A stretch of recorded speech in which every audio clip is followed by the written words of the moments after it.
Special outing তো থাকবেই। এই প্রেমের মরশুমে, প্রেমের দিনে কে বাড়িতে বসে থাকতে চায়? তো আমিও আমার পার্টনারের সাথে বেরিয়ে পড়বো। আর এই হচ্ছে আমার লুক। কেমন হয়েছে আমার লুকটা? ওয়াও, অলমোস্ট আমাদের একই রঙের ড্রেস।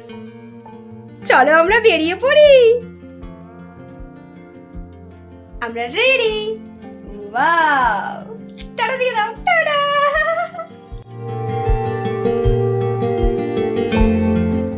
এবারে ভ্যালেন্টাইন্স ডেতে আমাদের ডেস্টিনেশন ছিল বাড়ির খুব কাছের একটা রেস্টুরেন্ট, যেটা কিনা নদীর পাড়ে। এত শান্ত পরিবেশ, ওখানে গিয়ে তো আমার আরও ভালো লাগলো এই দেখে যে চারিদিকটা সুন্দরভাবে ওরা ডেকোরেশন করেছে। ভ্যালেন্টাইন্স ডে স্পেশাল ডেকোরেশন ছিল, যাতে রেস্টুরেন্টটা আরও সুন্দর হয়ে উঠেছিল।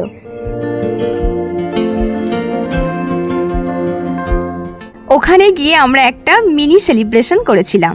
বরের কাছ থেকে এক রাশ গোলাপ পেয়ে তো মন খুশিতে ভরে গিয়েছিল। সাথে নিয়ে গিয়েছিলাম একটা কেক আর কিছু চকলেটস।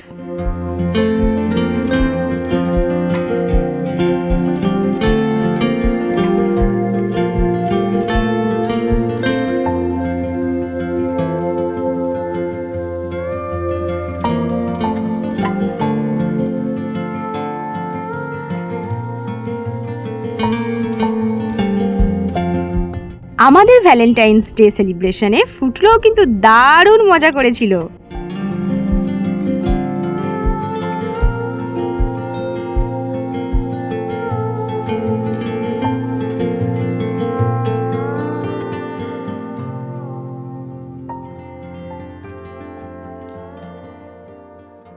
যদিও অনুষ্ঠানটা আমাদের ছিল, তবুও আমরা আমাদের ছোট্ট পরীর সাথে সারা দিনটা নেচে গেয়ে মস্তি করে দারুণভাবে এনজয় করেছিলাম। অনেক ঘোরাঘুরি আর সেলিব্রেশনের পরে একটু তো খিদে পেয়েছে, তাই জন্য খেতে বসে গেলাম।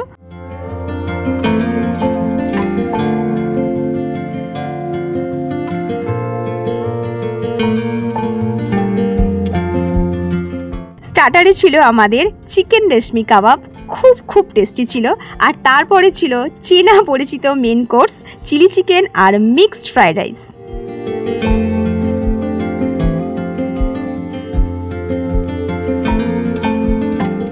আর পুচকি তো খুব এনজয় করছিল খাবারগুলো, কারণ বাড়িতে তো এরকম সচরাচর হয় না।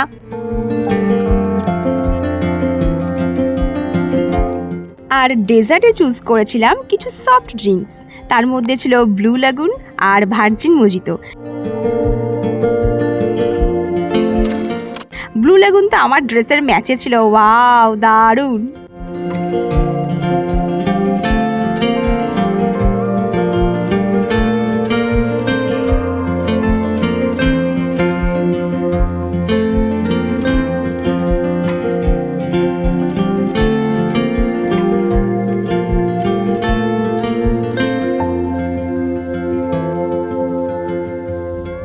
দেখতে দেখতে সন্ধে হয়ে গেল।